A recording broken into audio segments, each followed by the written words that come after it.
Why do I have to sacrifice? Because what is that proving my love for you? Yes. What's good people? I'm OBO, and in case you didn't know, I'm the G in LGBTQ, and you're watching It's Just Not Adding Up. So get in here and act like you got some sense. We're about to create some space. You were talking about monogamy. Yeah. And you were talking about how it was not natural for men. For most men. For most men. I can never say indefinite. There we go. But based off of my experience, I don't believe that monogamy comes natural for men. And that does not mean a man cannot be monogamous, but it takes a lot of controlling your natural desires to maintain monogamy. And do you not think that most men are capable of controlling those natural desires? From my experience and from the people that I've met, and from things that I've read, in long-term relationships, I believe that if I had to put my life on it, I would say most men will fail at monogamy. And I'm talking about, I'm going to just put it at maybe 5. Let's just say around 5 years. I think anything before 5 years is a little bit easier. But beyond 5 years, I would bet my life that most men would fail at monogamy. I think, this is my personal opinion, guys. I think that men struggle with commitment.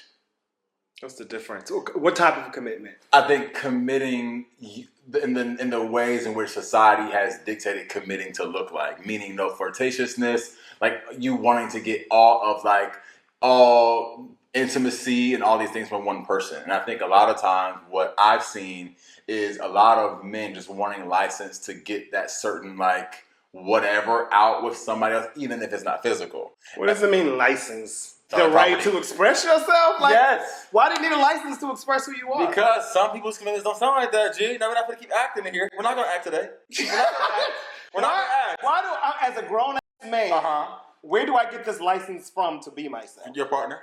No. That's ownership. Low key. Listen, I've been married, and this has been my husband for about 13 years now. Ooh, wow. But he don't own me. And we used to think we own each other, and I think that you get yourself in trouble when you think you own another human being. I get it. He is not my person. Don't have him. He is not my person. Don't go there with him. Listen. He is my partner. I get that. I don't need a license to be who I am. I should be able to be who I am 100%, and he accept that. If he doesn't accept that, then maybe we don't need to be in relation with one another. But most of us can't even be honest enough about who we are with the person to accept and love us for. No, I agree with that part. But you thought we was going to disagree. But I agree with that last part. My question is, do you not think you have to release some parts of you in singlehood to be in relationship? Why? Then maybe you're not ready for the type of relationship you're committing yourself to. But you don't think that, you think all what does it mean to be singlehood? What I'm saying is the way in which you explore self, maybe the way in which you interact with people, you don't have learning. Call it what you want. I'm just saying, those, you don't think there's no adjustments that need to be made on behalf of you and your partnership? Absolutely, I believe there's compromise in a relationship, but I don't believe it should change who you are. So I believe the 80-20 rule is 100%. You're not going to get your whole 100% out of one person. Agreed. If you can find that 80%, stick with that shit. But guess what? I deserve my 20%. Do you? And he deserves his 20%. Does he? So why should he be deprived of being 100% himself just because he has committed to be in a life partnership with me? 100% himself, or getting 100% of the things that he wants from the world? That's being one. Listen, if I want, let's just say everybody wants to say 100%. Do we all want 100%? You may sacrifice percentages of yourself. Correct. To be with someone. Correct. But how beautiful is it for me not to have to sacrifice any of who I am, and you would love and accept me and want to be with me for the rest of my life anyway? No. Okay, I get it. That is beautiful. Don't get me wrong. But I think... You don't think it's realistic? I think both can be beautiful, because for me, there's a lot of beauty in the sacrifice, that I'm worth that. Why do I have to sacrifice? Because I'm worth it. Proving my love for you? Yes. Maybe it's the churches in us, but the church in me is I want that sacrifice. That's what I see love. That's not cool. Why do I have to? That's life. We all sacrifice the things that you love. You sacrifice time, resources, energy. But why do I have to sacrifice parts of myself for someone to accept and love me? I don't believe that's true. No, and my relationship has taught me that that's not true.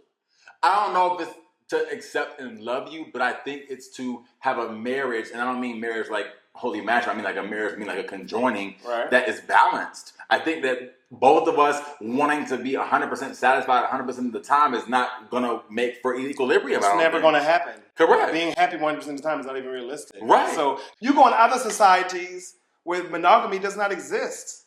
And that's a normal thing to them. They think it's crazy for you to say, you can't put your hand on that man's leg. That's my leg, no. Why can't? Oh my God, I can't put. Oh, I'm sorry, Daddy. I'm sorry I can't laugh too much in this man's face because you think it's flirting and it makes you uncomfortable and now it makes you feel like you're less than because my attention is somewhere else. Okay, so what is the point, and this is not condescending at all, but what is the point of relationship for you if not monogamy? Like, why not like friends with benefits? Why not just like be single and be a because thing? sex is such a small part of a relationship. So I'm just talking about sexual monogamy. And I'm open-minded enough, and I'm the type of person that I believe in polyamory. I believe that I can love more than one person at a time, and as long as everybody's in agreement, we can have a healthy relationship with 1, 2, 3, 4, or 5 people. One day, me and my husband may get there. I don't know. I'm not there yet. But I'm open-minded enough to say, you know what, 5 years down the road, we might be the person that we decide to do that with. I'm not sure. Right now, I'm talking about sexual monogamy. And monogamy in any of that type of sense. Because I'm flirtatious and I build connections with other people and my husband is not threatened by those connections and vice versa. Because I believe that we are meant to connect with other people. But you know what I'm saying? But is there like and maybe this is ego, right? But is there like my husband needs to feel superior to the others, though? My husband is going to feel that way anyway without me trying to make him feel that way because he knows his place in my life and vice versa. It comes naturally to me to put my husband in where he is in my life. So for me, there's no management of let me give my husband some more time so he don't feel a way about whatever I'm doing over here. And that just comes naturally because I love being with my husband and, there's no slight to him because I may have sex with another person or I may flirt with another person. That doesn't threaten my household or threaten the feelings I have towards him or anything like that. If anything, I have to make myself spend time by myself because we do spend so much time together. So I personally don't have that struggle. Some people may have that kind of struggle in their relationship, but I don't. Do we still get jealous? Hell yeah. That ain't never going nowhere. But you get jealous in a monogamous relationship. This shit ain't going nowhere, but it's fleeting. You like that? I ain't gonna lie. You like that? You like that. You like that? So how do you define love? Acceptance and allowing. That's how you know you truly love somebody. If you can accept and just allow a person to be who they are, you don't have to try to control them and mold them to be somebody who's lovable to you because that's going to fail. And people will mold themselves to be who you want them to be. Everybody does in the beginning of relationships. Well, I would say for 1 to 2 years, people do that shit. Yeah. But to allow a person just to be and then the next day you say, I love you. And bitch, I'm just myself all the time and you love me. How do you know if a person really loves you if you're just not allowing yourself to be yourself and allowing them to be yourself and then you get that full acceptance, That's true love to me. Do you think you consciously walked yourself into love with him or do you think you fell in love with him? I fell. I definitely fell. Now, I was always a relationship person. I'm a serial monogamous. I was relationship to relationship. And I've had a total of, when somebody asked me today on my comments, I probably had about 10 years of relationship that were monogamous, throughout my life. Yeah. And I was always a very faithful type of person. Have I cheated before? Yes. But I've always been held monogamy and commitment to a very high thing. But I definitely fell, head over heels, day one, my husband. You guys are in business together, right? Yeah, which is a whole nother layer. I was going to, by the way, go to Virgil's. Go to Virgil's, yes.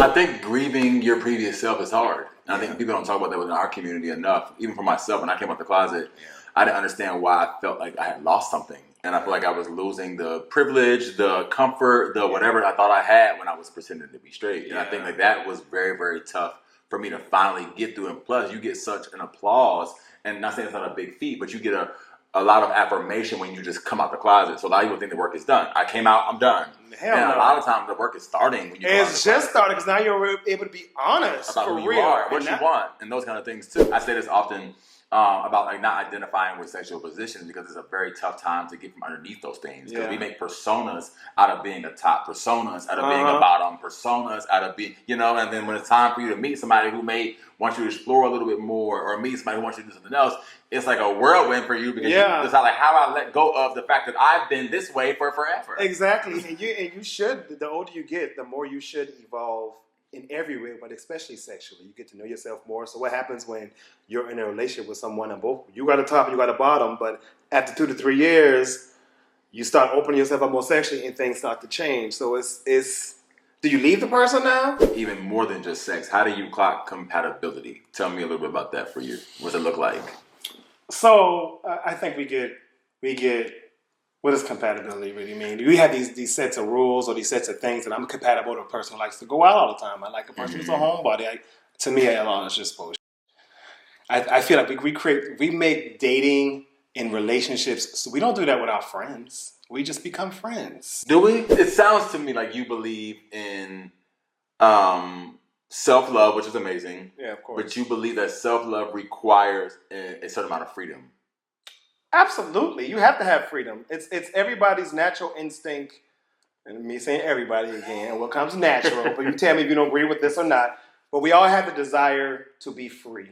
And we all have the desire to feel secure, which can be a big conflict in relationships, right? Because most people don't think you should be able to be free in relationships. Correct. I believe you should be able to be free who the f*** you are, and you need to find somebody who accepts that level of freedom. So I know you said sex is not the only thing that drives relationships. There's other parts of it. But what are those other parts? But what are those other parts, though?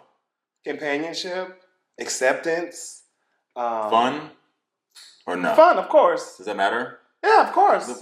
Why are you giving me this, though? This is giving me, like ish. I guess because when I hear fun, I just, it's like, that's a given. Of course, you better be having fun. Mm-hmm. Understanding, reflection. I already told you, I think that's the main thing in this relationship is that relationships are really, and this is why I think I have this relationship thing figured out. And this is when it comes to any type of relationship, from professional relationships to friendships, especially your partnerships. And I learned this through therapy, that relationships are really here to teach us about ourselves. And so everything that occurs in my relationship with my husband, when it comes to a conflict, I know that conflict is here to stir up some shit in me, is triggering something in me that I'm going to go through this situation to learn about myself. So same thing with him. We've created this conflict, but he's still on his journey and I'm still on my journey, but we constantly showing each other growth opportunities within one another.